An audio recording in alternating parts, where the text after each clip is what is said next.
few years ago, I got this bag that had dividers in it to hold my drawings. I've thrown a whole bunch of papers into these folders over the years, and most of it has just stayed there and smelled like old paper.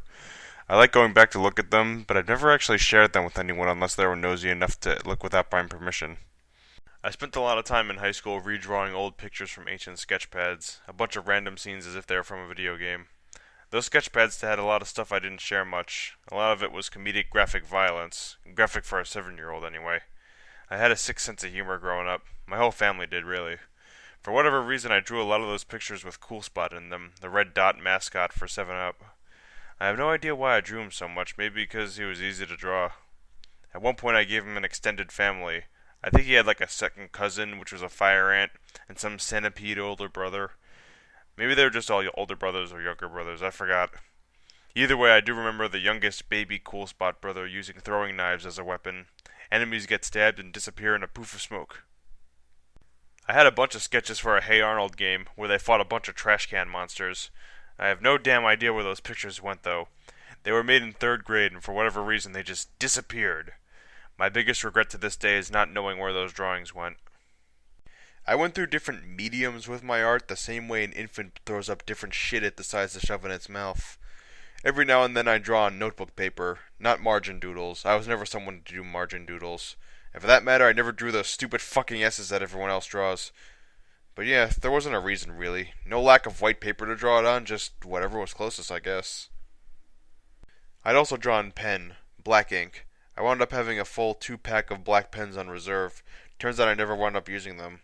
Pens suck, especially when you see all the misshapen heads I'd scratch out while trying to draw a picture. Okay, maybe not picture, more like character floating in nothing. I'd always draw a lineup of every character design I came up with, just trying to fit as much crap as I could on the page. Most of these pen drawings were a bunch of dumb-looking crap inspired by some games I played around then, like Legend of Legaia or Lunar 2. I'm glad that I never went through a Sonic fan character phase, though, God forbid. But at the same time, I went through a lot of weird sub-phases, like being anime as fuck or just really weird shit. Some of the stuff I can't even show because I actually drew some graphic sexual pictures but sometimes. Those have long since been shredded, at least the ones on scrap paper.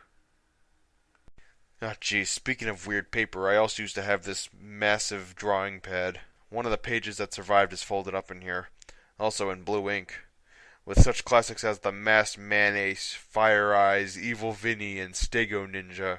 Man-Ace was inspired, well, rip right the fuck off, from the first Time Crisis game, which I'd play the shit out of. I kinda miss all these weird, balls-out, insane designs I'd come up with as a kid.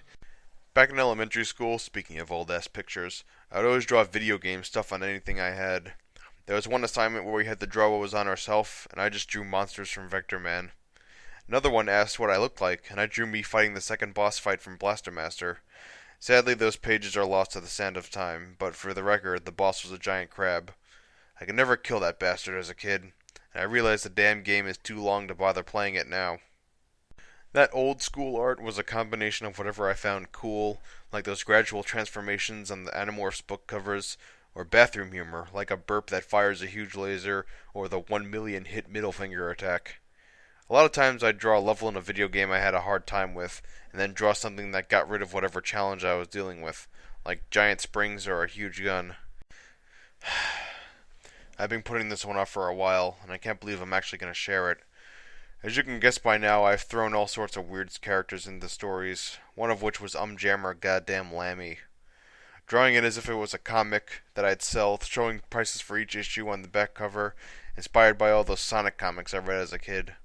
This comic was called The Reign of Jessica, which came from a bit of history I'm not very proud to admit. I had a classmate named Jessica in elementary school who smelled really bad and was kind of obnoxious. We made fun of her a lot, and I'd draw a lot of pictures of her looking like an ugly monster with fumes coming off her hair and pointy ears and all that. She was a villain in the comic and had minions like robots and a sumo wrestling rhino. There were 2 sequels planned for Reign of Jessica, but I only finished one of them. I think Jessica moved out of school from all the times we made fun of her, and looking back I feel like shit for being such a prominent figure in that.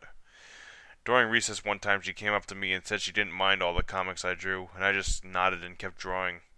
Looking back, my stomach turns, thinking that she was probably told to say that as a way to cope with it. Most of the time I just threw myself into whatever story I wrote. The first one of that was called Emerald Tragedy, an almost shameless Sonic ripoff where a bunch of people collected emeralds to restore a bigger one. At first it was just a bunch of random characters as usual, put into levels of a game. I think Sonic 2's Hilltop Zone was in there. The sequel was originally going to be more of the same, but I lost the early papers on a bus, back when I still took the bus home from school. So I decided to remake it, but with me, a friend, and someone I hated from school as main characters. Needless to say, my character had the most happen to him, meeting this girl and fighting demons and robots. And I made the guy I hated, Jared, get his ass kicked a lot. I'd even say the scenes aloud during class to get him to react. There were 5 total Emerald Tragedy games. The third one had Earthworm Jim as a character, and Jared was brainwashed by the new villain, Queen Shirley. I snap him out of his mind control by blowing him the fuck away. Don't worry, he's just unconscious.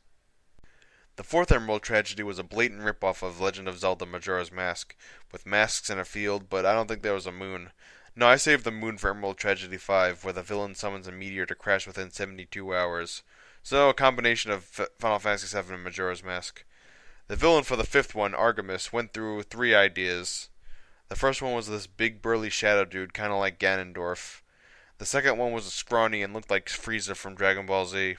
I forget if I still have those drafts or not. The final version looked like DBZ's Cell, at least with the black wings. He was an alien corpse who got mixed with some chemical X-type deal and got really smart. Since he built an android who was even stronger than him. Jim and my friend were MIA. All my partners were girls who I fought in the previous games. Things got DBZ as hell after that, and I went all Super Saiyan and grew muscles and fired energy beams. Self-serving is one way to put it. I stopped working on Emerald Tragedy stories to make my other big project.